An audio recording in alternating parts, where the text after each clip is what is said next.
जी हाँ, सारे ਸਰੋਤਿਆਂ ਨੂੰ ਮੇਰੇ ਵੱਲੋਂ ਦਿਲਪ੍ਰੀਤ ਸਿੰਘ ਵੱਲੋਂ ਪਿਆਰ ਭਰੀ ਸਤਿ ਸ਼੍ਰੀ ਅਕਾਲ। ਹੁਣ ਟਾਈਮ ਹੋ ਗਿਆ ਪ੍ਰੋਗਰਾਮ ਖਬਰ ਤੇ ਨਜ਼ਰ ਬਲਤੇਜ ਪੰਨੂ ਜੀ ਦੇ ਨਾਲ। ਪ੍ਰੋਗਰਾਮ ਸ਼ੁਰੂ ਕਰਨ ਤੋਂ ਪਹਿਲਾਂ ਅੱਜ ਦੇ ਸਪਾਂਸਰਾਂ ਦਾ ਧੰਨਵਾਦ ਕਰਨਾ ਚਾਹੁੰਦੇ ਹਾਂ।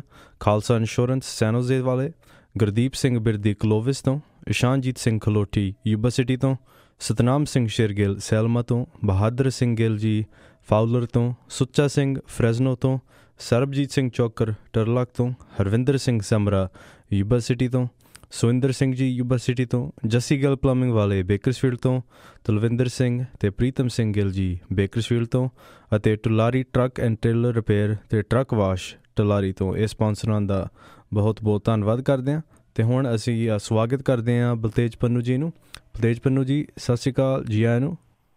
ਸਤਿ ਸ਼੍ਰੀ ਅਕਾਲ ਦਿਲਪ੍ਰੀਤ, ਧੰਨਵਾਦ, ਬਹੁਤ ਮਿਹਰਬਾਨੀ। ਔਰ ਅੱਜ ਦੇ ਪ੍ਰੋਗਰਾਮ ਦੇ ਵਿੱਚ ਇੱਕ ਵਾਰੀ ਫਿਰ ਨਿਗਾਹ ਮਾਰਦੇ ਹਾਂ ਜੀ ਆਲੇ ਦੁਆਲੇ ਕੀ ਕੁਛ ਵਾਪਰ ਰਿਹਾ ਜਾਂ ਔਰ ਇਸ ਵੇਲੇ ਦੇਖਿਆ ਜਾਵੇ ਤਾਂ ਸਭ ਤੋਂ ਵੱਡੀ ਜਿਹੜੀ ਖਬਰ ਹੈ ਉਹ ਸ੍ਰੀ ਦੇਵੀ ਦੀ ਮੌਤ ਨੂੰ ਲੈ ਕੇ ਹੀ ਹੈ। ਜਿਹੜੀ ਫਿਲਮ ਇੰਡਸਟਰੀ ਆ ਔਰ ਉਹਨਾਂ ਦੇ ਜਿਹੜੇ ਚਾਹੁਣ ਵਾਲੇ ਨੇ, ਉਹਨਾਂ ਦੀ ਮੌਤ ਤੋਂ ਬਾਅਦ ਇੱਕ ਕਿਸਮ ਦੇ ਨਾਲ ਤੁਸੀਂ ਕਹਿ ਲਓ ਕਿ ਸੁੰਨ ਹੋ ਗਏ ਨੇ। ਉਹਨਾਂ ਦੀ ਜਿਹੜੀ ਮ੍ਰਿਤਕ ਦੇਹ ਹੈ ਉਹਨੂੰ ਲਿਆਂਦਾ ਗਿਆ ਇੱਥੇ ਭਾਰਤ ਦੇ ਵਿੱਚ, ਔਰ ਅੱਜ ਉਹਨਾਂ ਦਾ ਅੰਤਮ ਸੰਸਕਾਰ ਜਿਹੜਾ ਉਹ ਕੀਤਾ ਜਾਊਗਾ। 54 ਸਾਲਾਂ ਦੀ ਫਿਲਮ ਅਦਾਕਾਰ ਸ੍ਰੀ ਦੇਵੀ, ਜਿਹੜੀ ਕਿ ਹੈਲਥ ਕੌਨਸ਼ੀਅਸ ਬਹੁਤ ਜ਼ਿਆਦਾ ਦੱਸੀ ਦੀ ਹੈ, ਕੁਛ ਸ਼ਾਇਦ ਲੋਰਾ ਜਿਹੜਾ ਵੀ ਉਹ ਰੀਜ਼ਨ ਬਣਿਆ। ਇਹਦੇ ਉੱਤੇ ਬਹਿਸ ਵਗੈਰਾ ਜਿਹੜੀ ਇਹਦੀ ਉਹ ਚੱਲ ਰਹੀ ਆ, ਉਹ ਆਪਣੀ ਜਗ੍ਹਾ ਦੇ ਉੱਤੇ ਕੀ ਕਾਰਨ ਜਿਹੜੇ ਵੀ ਬਣੇ ਕਿ ਦਿਲ ਦਾ ਦੌਰਾ ਕਰਕੇ ਉਹਨਾਂ ਦੀ ਮੌਤ ਹੋ ਗਈ। ਔਰ ਬਿਹਤਰੀਨ ਫਿਲਮਾਂ ਜਿਹੜੀਆਂ ਸੀ ਸ੍ਰੀ ਦੇਵੀ ਹੋਰਾਂ ਨੇ ਦਰਸ਼ਕਾਂ ਦੀ ਝੋਲੀ ਪਾਈਆਂ, ਸਦਮਾ, ਚਾਂਦਨੀ, ਲਮਹੇ, ਮਿਸਟਰ ਇੰਡੀਆ, ਗੁਮਰਾਹ, ਤੋਹਫਾ, ਨਗੀਨਾ। ਔਰ ਉਹਨਾਂ ਨੇ ਸੈਕਿੰਡ ਪਾਰੀ ਜਦੋਂ ਸ਼ੁਰੂ ਕੀਤੀ ਤਾਂ ਇੰਗਲਿਸ਼ ਫਿਲਮ ਜਿਹੜੀ ਸੀ ਉਹ ਉਹਨਾਂ ਦੀ ਇੱਥੇ ਆਈ ਔਰ ਉਹ ਵੀ ਕਾਫੀ ਸਕਸੈਸਫੁਲ ਜਿਹੜੀ ਉਹ ਰਹੀ।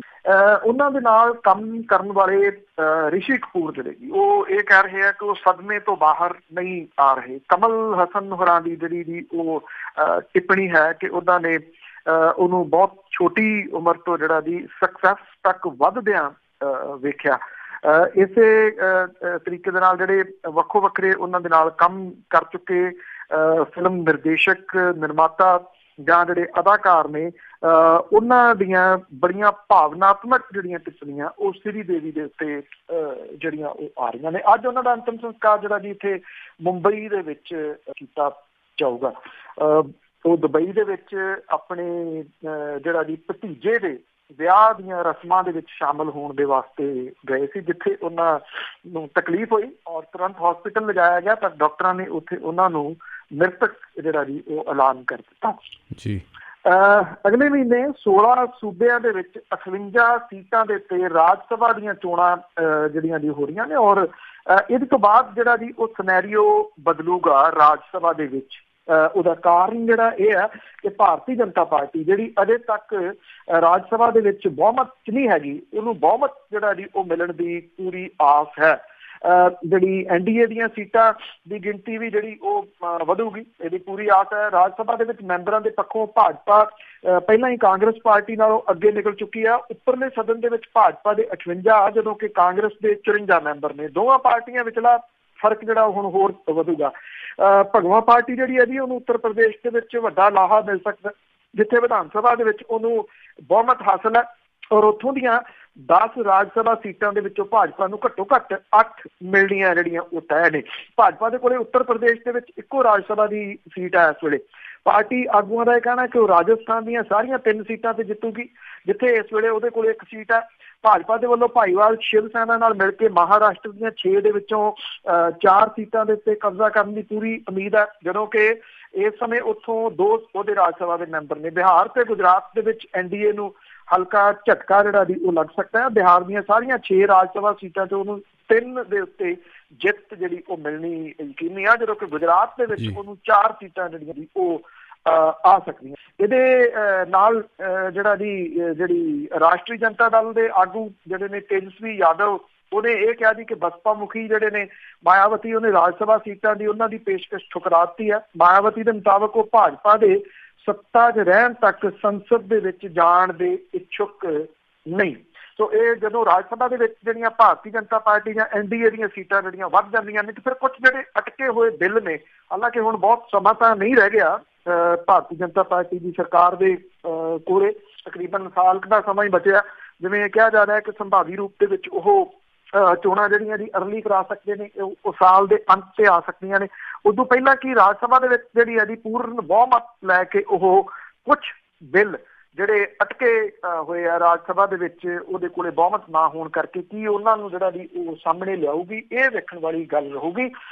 ਅੱਗੋਂ ਸਰਕਾਰ ਕਿਹਦੀ ਆਉਂਦੀ ਆ ਇਹ ਬਾਅਦ ਵਾਲੀ ਗੱਲ ਹੈ, ਪਰ ਇੰਨਾ ਜ਼ਰੂਰ ਹੈ ਕਿ ਰਾਜ ਸਭਾ ਦੇ ਵਿੱਚ ਭਾਰਤੀ ਜਨਤਾ ਪਾਰਟੀ ਦਾ ਬਹੁਮਤ ਦੇ ਵਿੱਚ ਆ ਜਾਣਾ, ਜੇ ਸੈਂਟਰ ਦੇ ਵਿੱਚ ਸਰਕਾਰ ਬਦਲਦੀ ਆ ਸੰਭਾਵੀ ਰੂਪ ਦੇ ਵਿੱਚ, ਤਾਂ ਰਾਜ ਸਭਾ ਦੇ ਵਿੱਚ ਉਹਦੀਆਂ ਮੁਸ਼ਕਲਾਂ ਜਿਹੜੀਆਂ ਦੀ ਉਹ ਫਿਰ ਵਧਣਗੀਆਂ। ਜੇ ਭਾਰਤੀ ਜਨਤਾ ਪਾਰਟੀ ਦੀ ਜਿੱਤ ਦੁਬਾਰਾ ਨਹੀਂ ਹੁੰਦੀ, ਜੇ ਭਾਰਤੀ ਜਨਤਾ ਪਾਰਟੀ ਦੁਬਾਰਾ ਆ ਜਾਂਦੀ ਹੈ, ਤਾਂ ਫਿਰ ਉਹ ਕੁਝ ਕੰਟਰੋਵਰਸ਼ੀਅਲ ਬਿੱਲ ਜਿਹੜੇ ਕਿ ਉਹ ਇਸ ਕਰਕੇ ਨਹੀਂ ਲਿਆ ਸਕੀ ਕਿ ਰਾਜ ਸਭਾ 'ਚ ਉਹਦੇ ਕੋਲੇ ਬਹੁਮਤ ਨਹੀਂ ਸੀਗਾ, ਉਹ ਉਹਨਾਂ ਨੂੰ ਲਿਆਉਣ ਦੀ ਯਤਨ ਕਰੂਗੀ ਜੀ।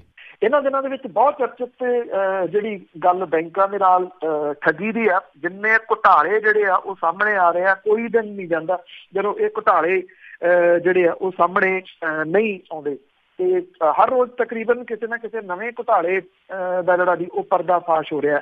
CBI ਨੇ ਸਿੰਬੋਲੀ ਸ਼ੂਗਰਜ਼ ਲਿਮਟਿਡ, ਇਹਦੇ chairman Gurmeet Singh Mann, deputy managing director Gurpal Singh ਤੇ ਇਹਨਾਂ ਦੇ ਵਿਰੁੱਧ ਕਰੀਬ 98 ਕਰੋੜ ਰੁਪਏ ਦੀ ਬੈਂਕ ਧੋਖਾਦੇਹੀ ਦੇ ਮਾਮਲੇ ਦੇ ਵਿੱਚ ਹੁਣ ਕੇਸ ਦਰਜ ਜਿਹੜਾ ਜੀ ਉਹ ਕਰ ਲਿਆ। ਗੁਰਪਾਲ ਸਿੰਘ ਜਿਹੜੇ ਇਹਦੇ ਮੈਨੇਜਿੰਗ ਡਾਇਰੈਕਟਰ ਨੇ, MD ਨੇ, ਉਹ ਪੰਜਾਬ ਦੇ ਮੁੱਖ ਮੰਤਰੀ ਕੈਪਟਨ ਅਮਰਿੰਦਰ ਸਿੰਘ ਦੇ ਜਵਾਈ ਨੇ, ਔਰ ਇਸ ਮਾਮਲੇ ਦੇ ਵਿੱਚ ਕੰਪਨੀ ਦੇ ਮੁੱਖ ਕਾਰਜਕਾਰੀ ਅਧਿਕਾਰੀ GS ਰਾਓ ਤੇ ਬਾਕੀ ਜਿਹੜੇ 5 ਦੇ ਕਰੀਬ ਹੋਰ ਜਿਹੜੇ ਨਾਮ ਨੇ ਉਹ ਸ਼ਾਮਲ ਦੱਸੇ ਗਏ ਨੇ। CBI ਨੇ ਦੇਸ਼ ਦੀਆਂ ਸਭ ਤੋਂ ਵੱਡੀਆਂ ਸ਼ੂਗਰ ਕੰਪਨੀਆਂ ਵਿੱਚੋਂ ਇੱਕ ਮੰਨੀ ਜਾਂਦੀ ਸਿੰਬੋਲੀ ਸ਼ੂਗਰਜ਼ ਦੇ 8 ਟਿਕਾਣਿਆਂ ਦੇ ਉੱਤੇ ਛਾਪੇ ਮਾਰੇ। ਇਹਦੇ ਵਿੱਚ ਡਾਇਰੈਕਟਰਾਂ ਦੀਆਂ ਰਿਹਾਇਸ਼ਾਂ, ਫੈਕਟਰੀਆਂ ਤੇ ਦਫ਼ਤਰ ਸ਼ਾਮਲ ਹੈ। CBI ਨੇ ਜਿਹੜਾ ਦੀ ਇਹ ਦੱਸਿਆ ਕਿ ਦਿੱਲੀ, ਹਾਪੜ ਤੇ ਨੋਇਡਾ ਦੇ ਵਿੱਚ ਇਹ ਛਾਪੇ ਮਾਰੇ ਗਏ ਆ।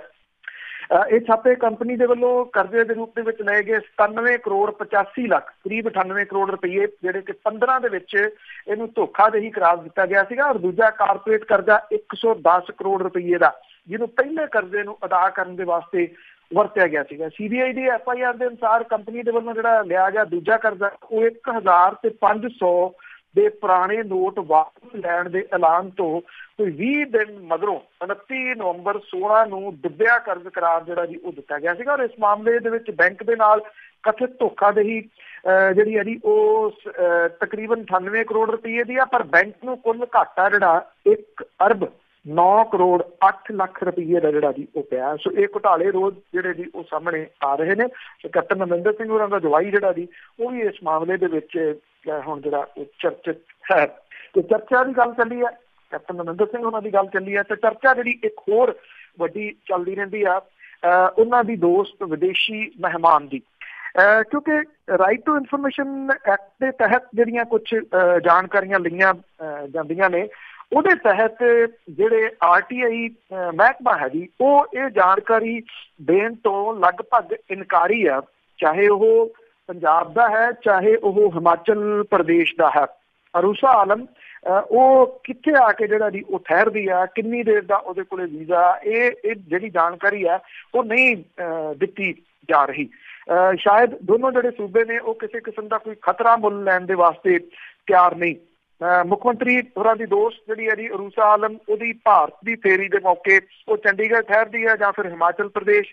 ਇਹਦੇ ਸੰਬੰਧੀ ਜਿਹੜੇ ਪੱਤਰਕਾਰ ਨੇ ਪੰਜਾਬ ਦੇ ਇੱਕ ਚਰਨਜੀਤ ਭੁੱਲਰ, ਉਹਨਾਂ ਨੇ RTI ਦੇ ਤਹਿਤ 1 ਜਨਵਰੀ 16 ਤੋਂ ਹੁਣ ਤੱਕ ਦੀ ਠਹਿਰ ਬਾਰੇ ਜਿਹੜਾ ਅਸੀਂ ਪੁੱਛਿਆ ਤੇ ਸਰਕਾਰ ਨੇ ਇਸ ਮਾਮਲੇ ਦੇ ਉੱਤੇ ਚੁੱਪ ਵੱਟ ਲਈ। ਹਿਮਾਚਲ ਸਰਕਾਰ ਨੇ ਮੁੱਖ ਮੰਤਰੀ ਕੈਪਟਨ ਅਮਰਿੰਦਰ ਸਿੰਘ ਹੋਰਾਂ ਦੇ ਪਹਾੜੀ ਰਾਜ ਦੇ ਗੇੜਿਆਂ ਦੀ ਸੂਚਨਾ ਤਾਂ ਦਿੱਤੀ, ਪਰ ਜਦੋਂ UT ਚੰਡੀਗੜ੍ਹ ਦੇ ਜਿਹੜੇ SSP ਸੀ ਉਹਨਾਂ ਨੂੰ ਇਹਦੇ ਪਿਛਲੇ 2 ਵਰ੍ਹਿਆਂ ਦੀ ਠਹਿਰ ਦੇ ਬਾਰੇ ਪੁੱਛਿਆ ਗਿਆ ਤਾਂ ਉਹਨਾਂ ਨੇ RTI ਦੀ ਇਹ ਦਰਖਾਸਤ ਜਿਹੜੀ ਸੀ DSP ਸਿਕਿਉਰਿਟੀ ਵਿੰਗ ਤੇ DSP ਹੈੱਡਕੁਆਟਰ ਦੇ ਕੋਲੇ ਜਿਹੜੀ ਸੀ ਉਹ ਭੇਜ ਦਿੱਤੀ। ਜਦੋਂ ਕਿ DSP ਜਿਹੜਾ CID ਹੈ UT ਚੰਡੀਗੜ੍ਹ, ਉਹਨੇ ਇਹਦੇ ਸੰਬੰਧੀ ਕੋਈ ਸੂਚਨਾ ਦੇਣ ਤੋਂ ਨਾ ਕਰ ਦਿੱਤੀ। ਉਹਨਾਂ ਇਹ ਲਿਖਿਆ ਕਿ ਇਹਦਾ ਜਿਹੜਾ ਜੀ ਸੰਬੰਧ ਹੈ ਉਹ ਬਿਊਰੋ ਆਫ ਇਮੀਗ੍ਰੇਸ਼ਨ ਦੇ ਨਾਲ ਹੈ ਤੇ RTI ਐਕਟ 2005 ਤਹਿਤ ਬਿਊਰੋ ਆਫ ਇਮੀਗ੍ਰੇਸ਼ਨ ਨੂੰ ਛੋਟ ਮਿਲੀ ਹੋਈ ਆ, ਔਰ UT ਪੁਲਿਸ ਨੇ ਛੋਟ ਦਾ ਹਵਾਲਾ ਦੇ ਕੇ ਜਿਹੜੀ ਦੀ ਇਹਦੇ ਟਿਕਾਣੇ, ਠਹਿਰਨ ਦੀ ਤਰੀਕ ਤੇ ਹੋਰ ਜਿਹੜੇ ਵੇਰਵੇ ਸੀਗੇ ਉਹ ਦੇਣ ਤੋਂ ਨਾ ਕੀਤੀ ਹੈ ਜੀ।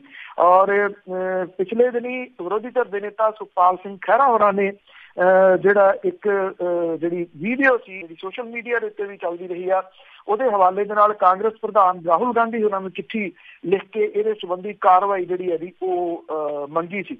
ਔਰ ਸੁਖਪਾਲ ਸਿੰਘ ਖਹਿਰਾ ਹੋਰਾਂ ਨੇ ਉਠਾਇਆ ਸੀਗਾ ਕਿ ਜਿਹੜੀ ਉਹਦਾ ਇੱਥੇ ਰਹਿਣਾ ਜਿਹੜਾ ਵੀ ਇਹ ਦੱਸਿਆ ਜਾਵੇ ਕਿ ਉਹ ਕਿਉਂ ਇੱਥੇ ਜਿਹੜਾ ਵੀ ਉਹ ਰਹਿ ਰਹੇ ਨੇ।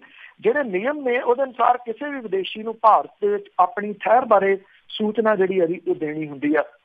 ਚਰਚਾ ਵੀ ਚੱਲਦੀ ਰਹੀ ਹੈ ਕਿ ਅਰੂਸਾ ਆਲਮ ਜਿਹੜੀ ਹੈ ਜੀ ਉਹ ਪਹਾੜਾਂ ਦੇ ਵਿੱਚ ਇੱਕ ਜਨਮ ਦਿਨ ਸਮਾਰੋਹ ਦੇ ਵਿੱਚ ਸ਼ਾਮਲ ਹੋਈ ਸੀਗੀ।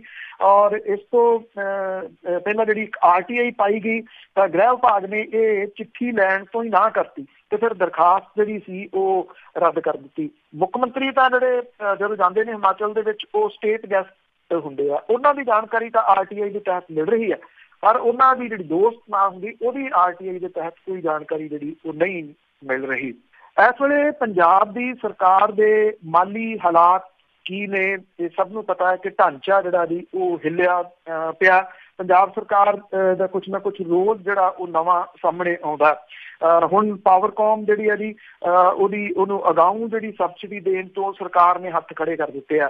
ਸਰਕਾਰ ਮੰਨਦੀ ਹੈ ਕਿ ਮਾੜੀ ਵਿੱਤੀ ਹਾਲਾਤਾਂ ਦੇ ਚੱਲਦਿਆਂ ਸਾਲ 17 ਤੇ 18 ਦੇ ਵਾਸਤੇ ਬਿਜਲੀ ਦੀ ਅਗਾਊਂ ਸਬਸਿਡੀ ਦੇ ਨਾਲ ਸਰਕਾਰ ਦੇ ਵੱਲੋਂ ਇੰਡਸਟਰੀ ਲਈ ਐਲਾਨੇ ਗਏ 5 ਰੁਪਏ ਪ੍ਰਤੀ ਯੂਨਿਟ ਦੇ ਹਿਸਾਬ ਦੀ ਪਾਬੰਦੀਸ਼ੁਦਾ ਸਬਸਿਡੀ ਦੇਣੀ ਔਖੀ ਹੈ।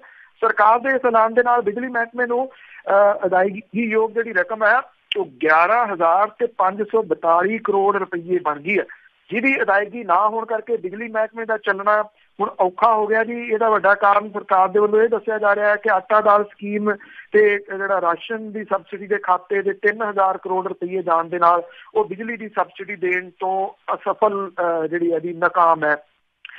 17 ਦੇ ਵਿੱਚ ਜਿਹੜੇ ਰਿਟਾਇਰਡ ਹੋਏ ਇੰਜੀਨੀਅਰ ਸੀ ਪਦਮਜੀਤ ਸਿੰਘ, ਉਹਨੇ ਪਟੀਸ਼ਨ ਦਾਖਲ ਕੀਤੀ ਸੀ ਕਿ ਸਰਕਾਰ ਦੇ ਵੱਲੋਂ ਵੱਖ-ਵੱਖ ਜਿਹੜੇ ਵਰਗ ਨੇ ਉਹਨਾਂ ਨੂੰ ਜਿਹੜੀਆਂ ਐਲਾਨੀਆਂ ਸਬਸਿਡੀਆਂ ਨੇ ਬਿਜਲੀ ਮਹਿਕਮੇ ਦੇ ਖਾਤੇ ਦੇ ਵਿੱਚ ਪਹੁੰਚਣੀਆਂ ਜਿਹੜੀਆਂ ਉਹ ਚਾਹੀਦੀਆਂ ਨੇ।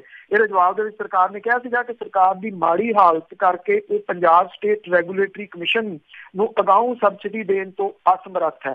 ਹੁਣ ਫਰਵਰੀ 6 ਨੂੰ ਪਟੀਸ਼ਨ ਦੇ ਜਵਾਬ ਵਿੱਚ ਸਰਕਾਰ ਨੇ ਜਵਾਬ ਦਾਖਲ ਕੀਤਾ ਹੈ ਕਿ 17-18 ਦੇ ਵਾਸਤੇ 11,542 ਕਰੋੜ ਰੁਪਏ ਦੀ ਸਬਸਿਡੀ ਵਿੱਚੋਂ ਸਰਕਾਰ ਨੇ 23,044 ਕਰੋੜ ਰੁਪਏ ਬਰਾਬਰ ਐਡਜਸਟ ਜਿਹੜੇ ਆ ਜੀ ਕਰਤੇ ਆ। ਔਰ ਹੁਣ ਸਰਕਾਰ ਦੇ ਵੱਲ ਸਬਸਿਡੀ ਦਾ 4748 ਕਰੋੜ ਰੁਪਇਆ ਜਿਹੜਾ ਜੀ ਉਹ ਬਕਾਇਆ ਹੈ। ਜਿਹੜੇ ਸੈਕਟਰੀ ਨੇ ਪਾਵਰ ਦੇ ਉਹਨਾਂ ਨੇ ਇਹ ਮਾਮਲਾ ਵਿੱਤ ਵਿਭਾਗ ਦੇ ਨਾਲ ਵਿਚਾਰਿਆ। ਇਹਨਾਂ ਨੇ ਇਲੈਕਟ੍ਰਿਸਿਟੀ ਐਕਟ 2003 ਦੇ ਅਨੁਸਾਰ ਸਬਸਿਡੀ ਨੂੰ ਅਗਾਊਂ ਦੇਣ ਦੇ ਵਾਸਤੇ ਸਰਕਾਰ ਨੂੰ ਜਿਹੜਾ ਜੀ ਉਹ ਜ਼ਿੰਮੇਵਾਰ ਦੱਸਿਆ। ਸੋ ਇਹ ਮੁਸ਼ਕਲ ਜਿਹੜੀ ਹੈ ਜੀ ਇਹ ਖੜੀ ਪਤਾ ਸੀਗਾ ਹੋਣੀ ਹੈ ਤੇ ਹੋ ਗਈ। ਹੁਣ ਇਹਦੇ ਨਾਲ ਅੱਗੋਂ ਜਿਹੜਾ ਜੀ ਕੀ ਹੋਊਗਾ ਕਿ ਜਿਹੜੀ ਇਹਦੇ ਵਿੱਚ ਕਲੌਜ਼ ਹੈ ਸਬਸਿਡੀ ਵਾਲੀ ਉਹਦੇ ਵਿੱਚ ਇਹ ਦਰਜ ਹੈ ਕਿ ਜੇ ਸਰਕਾਰ ਸਬਸਿਡੀ ਨਹੀਂ ਦਿੰਦੀ ਤਾਂ ਜਿਹੜਾ ਬੋਰਡ ਹੈ ਉਹਦੇ ਕੋਲ ਇਹ ਹੱਕ ਆ ਜਾਂਦਾ ਜੀ ਕਿ ਉਹ ਬਿਜਲੀ ਜਿਹੜੀ ਮੁਫਤ ਦਿੱਤੀ ਜਾ ਰਹੀ ਜਿਹਦੀ ਸਬਸਿਡੀ ਉਹ ਮੰਗਦਾ ਫਿਰ ਉਹਨਾਂ ਦੇ ਉੱਤੇ ਮੀਟਰ ਜਿਹੜੇ ਜੀ ਉਹ ਲਾਵੇ। ਇਹ ਕਿਹਾ ਜੀ ਕਿ ਟਰਾਂਸਫਾਰਮਰਾਂ ਦੇ ਉੱਤੇ ਮੀਟਰ ਜਿਹੜੇ ਆ ਉਹ ਲੱਗ ਰਹੇ ਆ ਤਾਂ ਕਿ ਪਤਾ ਲਾਇਆ ਜਾ ਰਿਹਾ ਕਿ ਕਿੱਥੋਂ ਕਿੰਨੀ ਬਿਜਲੀ ਜਿਹੜੀ ਆ ਜੀ ਉਹ ਖਰਚ ਹੁੰਦੀ ਆ।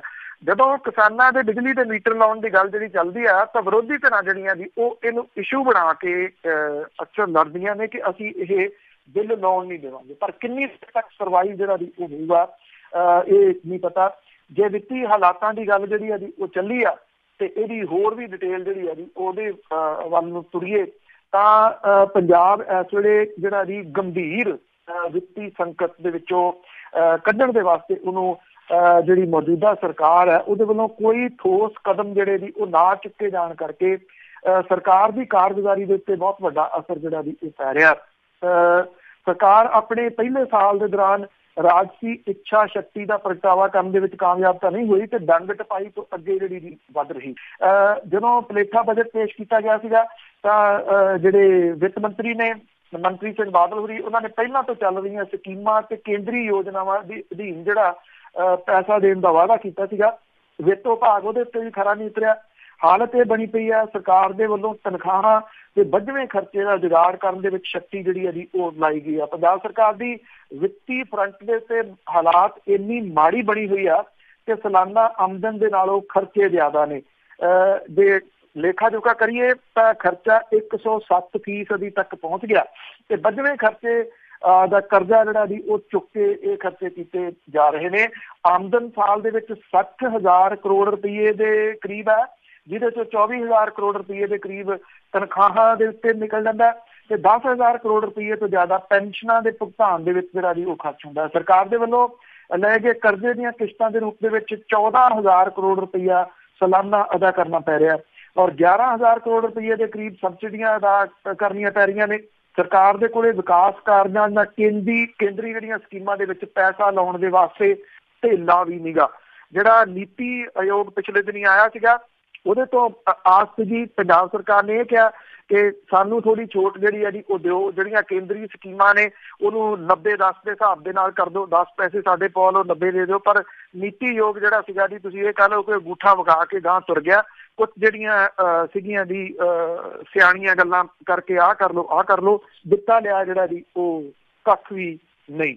ਇਹਨਾਂ ਦਿਨਾਂ ਦੇ ਵਿੱਚ ਦੋ ਕਮਿਸ਼ਨ ਜਿਹੜਾ ਜੀ ਉਹ ਚਰਚਾ ਦੇ ਵਿੱਚ ਨੇ। ਇੱਕ ਤਾਂ ਝੂਠੇ ਕਿਸ਼ਤਾਂ ਨੂੰ ਲੈ ਕੇ ਜਿਹੜਾ ਜੀ ਕਮਿਸ਼ਨ ਚਰਚਾ ਦੇ ਵਿੱਚ ਹੈ। ਦੂਸਰਾ ਕਮਿਸ਼ਨ ਜਿਹਦਾ ਅਕਾਲੀ ਦਲ ਵਿਰੋਧ ਕਰਦਾ ਉਹ ਹੈ ਜੀ ਗੁਰੂ ਗ੍ਰੰਥ ਸਾਹਿਬ ਦੀ ਬੇਅਦਬੀ ਦੀਆਂ ਹੋਈਆਂ ਘਟਨਾਵਾਂ ਦੀ ਜਾਂਚ ਕਰਨ ਦੇ ਵਾਸਤੇ ਬਣਾਇਆ ਗਿਆ ਰਿਟਾਇਰਡ ਜਸਟਿਸ ਰਣਜੀਤ ਸਿੰਘ ਹੋਰਾਂ ਦਾ ਕਮਿਸ਼ਨ। ਇਹ ਕਿਹਾ ਜਾ ਰਿਹਾ ਜੀ ਕਿ ਜਿਹੜੀ ਪਿਛਲੀ ਸਰਕਾਰ ਸੀ ਉਹਨੇ ਜਸਟਿਸ ਜ਼ੋਰਾ ਸਿੰਘ ਕਮਿਸ਼ਨ ਦੀ ਰਿਪੋਰਟ ਰੱਦ ਕਰ ਉਹਦਾ ਜਿਹੜਾ ਬਣਾਇਆ ਸੀ ਕਮਿਸ਼ਨ ਉਹਦੀ ਰਿਪੋਰਟ ਮੌਜੂਦਾ ਸਰਕਾਰ ਨੇ ਰੱਦ ਕਰਤੀ ਔਰ ਉਹਨਾਂ ਨੇ ਜਿਹੜਾ ਜੀ ਪੰਜਾਬ ਹਰਿਆਣਾ ਹਾਈ ਕੋਰਟ ਦੇ ਰਿਟਾਇਰਡ ਜੱਜ ਜਸਟਿਸ ਰਣਜੀਤ ਸਿੰਘ ਹੋਰਾਂ ਦੀ ਅਗਵਾਈ ਦੇ ਹੇਠ ਨਵਾਂ ਕਮਿਸ਼ਨ ਬਣਾਇਆ। 14/17 ਨੂੰ ਬਣਾਏ ਕਮਿਸ਼ਨ ਨੇ 6 ਮਹੀਨਿਆਂ 'ਚ ਰਿਪੋਰਟ ਦੇਣੀ ਸੀ ਪਰ 10 ਮਹੀਨੇ ਬੀਤ ਗਏ ਜੀ, ਅਜੇ ਤੱਕ ਰਿਪੋਰਟ ਇਹ ਨਹੀਂ ਸੌਂਪੀ ਗਈ। ਗੁਰੂ ਗ੍ਰੰਥ ਸਾਹਿਬ ਦੀ ਬੇਅਦਬੀ ਕਰਕੇ ਪੈਦਾ ਹੋਏ ਰੋਹ ਨੂੰ 14 ਅਕਤੂਬਰ 15 ਨੂੰ ਬਾਈਬਲ ਕਲਾਂ ਦੇ ਵਿੱਚ ਪੁਲਿਸ ਦੀਆਂ ਗੋਲੀਆਂ ਦੇ ਨਾਲ 2 ਵਿਅਕਤੀਆਂ ਦੀ ਮੌਤ ਤੋਂ ਬਾਅਦ ਪੰਜਾਬ ਦਾ ਪ੍ਰਸ਼ਾਸਨਿਕ ਤਾਣਾ ਬਾਣਾ ਜਾਮ ਹੋ ਗਿਆ ਸੀ ਔਰ ਲੋਕ ਰੋਹ ਜਿਹੜਾ ਸੀ ਉਹਨੂੰ ਵੇਖਦਿਆਂ ਹੋਇਆ ਜਿਹੜੇ DGP ਸਮੇਤ ਸਿੰਘ ਸੈਣੀ ਸੀ ਉਹਨਾਂ ਦਾ ਤਬਾਦਲਾ ਕਰਨਾ ਪਿਆ ਸੀਗਾ। ਰਿਟਾਇਰਡ ਜਸਟਿਸ ਜ਼ੋਰਾ ਸਿੰਘ ਹੋਰਾਂ ਦੀ ਅਗਵਾਈ ਦੇ ਵਿੱਚ ਕਮਿਸ਼ਨ ਬਣਾਇਆ ਸੀ। ਉਹ ਰਿਪੋਰਟ ਜਿਹੜੀ ਆ ਗਈ ਸੀਗੀ ਇਲੈਕਸ਼ਨਾਂ ਤੋਂ 6 ਮਹੀਨੇ ਪਹਿਲਾਂ ਪਰ ਉਹ ਰਿਪੋਰਟ ਦੱਬ ਲਈ ਗਈ, ਕਿਤੇ ਜਿਹੜੀ ਉਹ ਕੱਢੀ ਨਹੀਂ। ਕਮਿਸ਼ਨ ਨੇ ਆਪਣੀ ਰਿਪੋਰਟ ਦੇ ਵਿੱਚ ਪੁਲਿਸ ਫਾਇਰਿੰਗ 'ਚ ਮਾਰੇ ਗਏ 2 ਵਿਅਕਤੀਆਂ ਦੇ ਵਾਰਸਾਂ ਨੂੰ 25-25 ਲੱਖ ਰੁਪਏ ਤੇ ਜ਼ਖਮੀ ਨੂੰ 10 ਲੱਖ ਰੁਪਏ ਦੇਣ, ਮੋਗੇ ਦੇ ਉਸ ਵੇਲੇ ਦੇ SSP ਚਰਨਜੀਤ ਸਿੰਘ ਤੇ ਜਿਹੜੇ ਹੋਰ ਅਧਿਕਾਰੀ ਸੀ ਉਹਨਾਂ ਦੀ ਭੂਮਿਕਾ ਦੀ ਜਾਂਚ ਕਰਵਾਉਣ ਦੀ ਸਿਫਾਰਿਸ਼ ਕੀਤੀ ਸੀਗੀ। ਕਿਉਂਕਿ ਵਿਧਾਨ ਸਭਾ ਚੋਣਾਂ ਜਦੋਂ ਹੋਈਆਂ ਸੀ ਤਾਂ ਇਹ ਬਹੁਤ ਚਰਚਾ ਦੇ ਵਿੱਚ ਜਿਹੜਾ ਜੀ ਆਇਆ ਸੀਗਾ ਇਹ ਜੋ ਕੁਛ ਪੰਜਾਬ ਦੇ ਵਿੱਚ ਵਾਪਰਦਾ ਰਿਹਾ, ਜਿਹਦੇ ਕਰਕੇ ਜਸਟਿਸ ਰਣਜੀਤ ਸਿੰਘ ਹੋਰਾਂ ਦਾ ਕਮਿਸ਼ਨ ਜਿਹੜਾ ਜੀ ਉਹ ਬਣਾਇਆ ਸੀ। ਭਾਜਪਾ ਵੀ ਉਹਦਾ ਵਿਰੋਧ ਕਰ ਰਹੀ ਹੈ, ਅਕਾਲੀ ਦਲ ਵੀ ਜਿਹੜਾ ਜੀ ਉਹਦਾ ਵਿਰੋਧ ਕਰ ਰਿਹਾ। ਕਮਿਸ਼ਨ ਨੇ ਹੁਣ ਤੱਕ 40 ਦੇ ਕਰੀਬ ਪੁਲਿਸ ਅਧਿਕਾਰੀਆਂ ਨੂੰ ਤਲਬ ਜਿਹੜਾ ਜੀ ਉਹ ਕੀਤਾ। ਸ਼੍ਰੋਮਣੀ ਗੁਰਦੁਆਰਾ ਪ੍ਰਬੰਧਕ ਕਮੇਟੀ ਨੂੰ ਆਪਣਾ ਪੱਖ ਰੱਖਣ ਦਾ ਨੋਟਿਸ ਭੇਜਿਆ ਗਿਆ ਸੀ, ਜਿਹੜਾ ਅਕਾਲੀ ਦਲ ਤੇ ਸ਼੍ਰੋਮਣੀ ਕਮੇਟੀ ਨੇ ਵਿਰੋਧ ਜਿਹੜਾ ਜੀ ਉਹ ਕੀਤਾ ਸੀਗਾ। ਜਸਟਿਸ ਰਣਜੀਤ ਸਿੰਘ ਹੋਰਾਂ ਦਾ ਕਮਿਸ਼ਨ ਇਹ ਕਹਿੰਦਾ ਕਿ ਉਹਨਾਂ ਨੇ ਬਾਈਬਲ ਕਲਾਂ ਤੇ ਬਰਗਾੜੀ ਬਾਰੇ ਆਪਣੀ ਜਾਂਚ ਮੁਕੰਮਲ ਕਰ ਲਈ ਹੈ। 7 ਜ਼ਿਲ੍ਹਿਆਂ ਦੇ ਵਿੱਚ ਲੋਕਾਂ ਨੂੰ ਮਿਲਣ ਤੇ ਉਹਨਾਂ ਦੇ ਬਿਆਨ ਜਿਹੜੇ ਆ ਜੀ ਉਹ ਲਿਖੇ ਗਏ ਆ। ਇਹ ਕਿਹਾ ਜਾ ਰਿਹਾ ਜੀ ਕਿ ਕਮਿਸ਼ਨ ਜਿਹੜਾ ਆਪਣੀ ਪਹਿਲੀ ਰਿਪੋਰਟ ਸਰਕਾਰ ਨੂੰ ਸੌਂਪਣ ਤੋਂ ਬਾਅਦ ਹੋਰ ਜ਼ਿਲ੍ਹਿਆਂ ਦੇ ਵਿੱਚ ਜਾਊਗਾ ਤੇ ਆਪਣੀ ਰਿਪੋਰਟ ਜਿਹੜੀ ਆ ਜੀ ਉਹਨੂੰ ਮੁਕੰਮਲ ਜਿਹੜਾ ਉਹ ਕਰੂਗਾ। ਤੇ ਜਾਂਦੇ ਜਾਂਦੇ ਜੇ ਘਪਲਿਆਂ ਦੀ ਗੱਲ ਜਿਹੜੀ ਨਾ ਹੋਵੇ ਉੱਥੋਂ ਹੀ ਸ਼ੁਰੂ ਹੁੰਦੀ ਆ, ਉੱਥੇ ਜਿਹੜੀ ਐਂਡ ਹੁੰਦੀ ਆ। ਪਿਛਲੇ ਦਿਨਾਂ ਦੇ ਵਿੱਚ ਝੂਰਹੇੜੀ ਦਾ ਘਪਲਾ ਜਿਹੜਾ ਜੀ ਉਹ ਕਾਫੀ ਵੱਡਾ ਸਾਹਮਣੇ ਆਇਆ ਸੀਗਾ। ਹੁਣ ਖਰੜ ਦੇ ਵਿੱਚ ਕਰੋੜਾਂ ਰੁਪਏ ਦੇ ਘਪਲੇ ਦਾ ਪਰਦਾ ਜਿਹੜਾ ਜੀ ਉਹ ਫਾਸ਼ ਹੋਇਆ। ਵਿਕਾਸ ਕਾਰਜਾਂ ਦੇ ਨਾਂ ਦੇ ਉੱਤੇ ਕਰੋੜਾਂ ਰੁਪਏ ਦੀ ਰਾਸ਼ੀ ਜਿਹੜੀ ਆ ਉਹ ਬੋਗਸ ਅਦਾਇਗੀ ਕਰਕੇ ਜਿਹੜਾ ਇਹਦਾ ਮਾਮਲਾ ਸਾਹਮਣੇ ਆ ਰਿਹਾ। ਇਹ ਕਿਹਾ ਗਿਆ ਜੀ ਕਿ ਜਿਹੜੇ ਉਦੋਂ ਦੇ DGPO ਸੀਗੇ ਜਿਹੜੇ ਸੀਗੇ ਉਹਨਾਂ ਨੂੰ ਮੁਅੱਤਲ ਕਰਨ ਦਾ ਫੈਸਲਾ ਉਦੋਂ ਜਿਹੜਾ ਉਹ ਕੀਤਾ ਗਿਆ ਸੀਗਾ। ਇਹਨਾਂ ਦੇ ਉੱਤੇ ਪਿੰਡ ਝੂਰਹੇੜੀ ਦੇ ਘਪਲੇ ਸੰਬੰਧੀ ਵੀ ਕੇਸ ਜਿਹੜਾ ਜੀ ਉਹ ਵੱਖਰਾ ਜਿਹੜਾ ਉਹ ਪਿਆ ਹੋਇਆ। ਜਿਹੜੇ ਖਰੜ ਦੇ ਨੇੜੇ ਤੇੜੇ ਪਿੰਡ ਨੇ ਇਹਨਾਂ ਦੇ ਬਾਰੇ 'ਚ ਵੀ ਇਹ ਪਤਾ ਲੱਗਿਆ ਜੀ ਕਿ ਬਿਨਾਂ ਕਿਸੇ ਮੰਗ ਤੇ ਐਸਟੀਮੇਟ ਤੋਂ ਖਰੜ ਦੇ ਇਹਨਾਂ ਪਿੰਡਾਂ ਦੇ ਵਿੱਚ ਲੱਖਾਂ ਰੁਪਏ ਦੀ ਜਿਹੜੀ ਰਾਸ਼ੀ ਸੀਗੀ ਜੀ ਉਹਨੂੰ ਖੁਰਦ-ਬੁਰਦ ਕੀਤਾ ਗਿਆ। ਜਦੋਂ ਕਿ ਪੰਚਾਇਤ ਸਮਿਤੀ ਖਰੜ ਦੇ ਵੱਲੋਂ ਇਸ ਸੰਬੰਧੀ ਕੋਈ ਮਤਾ ਨਹੀਂ ਪਾਇਆ ਗਿਆ। 16 ਦੇ ਵਿੱਚ ਇਹ ਰਾਸ਼ੀ ਜਿਹੜੀ ਸੀਗੀ ਜੀ ਸੀਮੈਂਟ ਸਟੋਰ ਨੂੰ ਜਿਹੜੀ ਉਹ ਟ੍ਰਾਂਸਫਰ ਕਰਤੀ ਗਈ। 1.5 ਸਾਲ ਤੱਕ ਇਸ ਰਾਸ਼ੀ ਵਿੱਚੋਂ ਪਿੰਡ 'ਚ ਕੋਈ ਕੰਮ ਨਹੀਂ ਹੋਇਆ ਔਰ ਇਹ ਜਿਹੜਾ ਪੈਸਾ ਸੀਗਾ ਉਹ ਗਬਨ ਹੋ ਗਿਆ। ਪਿੰਡ ਮਜਾਤ ਹੈ 25 ਲੱਖ ਰੁਪਈਆ, ਇੱਥੇ ਪਿੰਡ ਟੋਡਰ ਮਾਜਰਾ ਨੂੰ 12 ਲੱਖ ਰੁਪਈਏ ਦਾ ਜਿਹੜਾ ਜੀ ਰਕਮ ਜਾਰੀ ਕੀਤੀ ਗਈ। ਇਹ ਵੀ ਇਹ ਸੀਮੈਂਟ ਸਟੋਰਾਂ ਨੂੰ ਜਿਹੜੀ ਸੀ ਉਹ ਜਾਰੀ ਕੀਤੀ ਗਈ। ਕੋਈ ਕੰਮ ਇਹਨਾਂ ਪਿੰਡਾਂ ਦੇ ਵਿੱਚ ਜਿਹੜਾ ਦੀ ਉਹ ਨਹੀਂ ਹੋਇਆ। ਬਠਲਾਣਾ, ਚੋਲਟਾ ਖੁਰਦ, ਕੁਰੜੀ, ਸਿਆਊ, ਗਦਾਣਾ, ਕੁਰੜੀ, ਇੱਥੇ 7 ਲੱਖ ਰੁਪਏ ਦੀ ਰਾਸ਼ੀ ਜਿਹੜੀ ਸੀ ਉਹ ਟ੍ਰਾਂਸਫਰ ਕੀਤੀ ਗਈ। ਇਹਦੇ ਵਾਸਤੇ ਨਾ ਕਿਸੇ ਪੰਚਾਇਤ ਨੇ ਮੰਗ ਕੀਤੀ, ਨਾ ਕੋਈ ਮਤਾ ਜਿਹੜਾ ਸੀਗਾ ਦੀ ਉਹ ਪਾਇਆ ਗਿਆ। ਇਹ ਵੀ 7 ਲੱਖ ਰੁਪਈਆ ਗਾਇਬ ਹੋ ਗਿਆ। 91 ਲੱਖ ਰੁਪਏ ਦੀ ਜਿਹੜੀ ਇੱਕ ਰਾਸ਼ੀ ਸੀ ਉਹ ਵੀ BDPO ਨੇ ਜਿਹੜੀ ਉਹ ਟ੍ਰਾਂਸਫਰ ਕੀਤੀ ਗਈ। ਉਹਨੇ ਅੱਗੇ ਜਿਹੜਾ ਦੀ ਸੀਮੈਂਟ ਖਰੀਦਣ ਦੇ ਵਾਸਤੇ ਇਹ ਰਾਸ਼ੀ ਟ੍ਰਾਂਸਫਰ ਕੀਤੀ, ਜਦੋਂ ਕਿ ਕੋਈ ਕੰਮ ਕਿਸੇ ਪਿੰਡ ਦੇ ਵਿੱਚ ਜਿਹੜਾ ਦੀ ਉਹ ਹੋਇਆ ਹੀ ਨਹੀਂ। ਇਹ ਜਿਹੜੀ ਘਪਲੇ ਪਿਛਲੀ ਸਰਕਾਰ ਦੇ ਮੌਕੇ ਦੇ ਉੱਤੇ ਥਾਂ ਦੇ ਉੱਤੇ ਜਿਹੜੇ ਉਹ ਹੋਏ। ਜਿਹੜਾ ਇਹ ਮਾਮਲੇ ਦਰਜ ਕੀਤੇ ਜਾ ਰਹੇ ਨੇ ਵੱਖ-ਵੱਖ ਲੋਕਾਂ ਦੇ ਉੱਤੇ, ਪਰ ਅਕਸਰ ਜਿਹੜੀ ਇਹਨਾਂ ਦੀ ਉਹ ਸਵਾਲ ਵੱਡਾ ਇਹ ਖੜਾ ਹੋ ਜਾਂਦਾ ਕਿ ਇਹ ਮਾਮਲੇ ਜਿਹੜੇ ਨੇ ਕੀ ਕਿਸੇ ਜਗ੍ਹਾ ਦੇ ਉੱਤੇ ਪਹੁੰਚਣਗੇ ਜਾਂ 1-2 ਦਿਨ ਦੀਆਂ ਖਬਰਾਂ ਜਿਹੜੀਆਂ ਦੀ ਉਹ ਬਣ ਕੇ ਰਹਿ ਜਾਣਗੀਆਂ। ਇਹ ਸਾਡੀ ਅੱਜ ਦੀਆਂ ਕੁਛ ਆਲੇ ਦੁਆਲੇ ਦੇ ਉੱਤੇ ਝਾਤ ਮਾਰਦੀਆਂ ਗੱਲਾਂ ਬਾਤਾਂ ਜੋ ਕੁਛ ਜਿਹੜਾ ਦੀ ਉਹ ਵਾਪਰ ਰਿਹਾ। ਔਰ ਮੇਰੀ ਤੁਹਾਡੀ ਮੁਲਾਕਾਤ ਕੱਲ ਨੂੰ ਜਿਹੜੀ ਹੋਊਗੀ, ਤਦ ਤੱਕ ਲਈ ਇਜਾਜ਼ਤ ਦਿਓ ਜੀ। Thank you very much. ਬਹੁਤ ਧੰਨਵਾਦ ਤੁਹਾਡਾ ਬਲਤੇਜ ਪੰਨੂ ਜੀ। ਸਤਿ ਸ਼੍ਰੀ ਅਕਾਲ ਜੀ। ਮਿਹਰਬਾਨੀ। ਥੈਂਕ ਯੂ ਜੀ। ਤੇ ਸਨ ਬਲਤੇਜ ਪੰਨੂ ਜੀ ਅੱਜ ਦੀਆਂ ਖਬਰ ਤੇ ਨਜ਼ਰ ਪ੍ਰੋਗਰਾਮ ਦੇ ਵਿੱਚ। ਤੇ ਇੱਦਾਂ ਹੀ ਅਸੀਂ ਇਜਾਜ਼ਤ ਲੈਂਦੇ ਹਾਂ। ਤੇ ਮੇਰੇ ਵੱਲੋਂ ਦਿਲਪ੍ਰੀਤ ਸਿੰਘ ਵੱਲੋਂ ਪਿਆਰ ਭਰੀ ਸਤਿ ਸ਼੍ਰੀ ਅਕਾਲ। ਤੇ ਸੁਣਦੇ ਰਹੋ ਪੰਜਾਬੀ ਰੇਡੀਓ USA।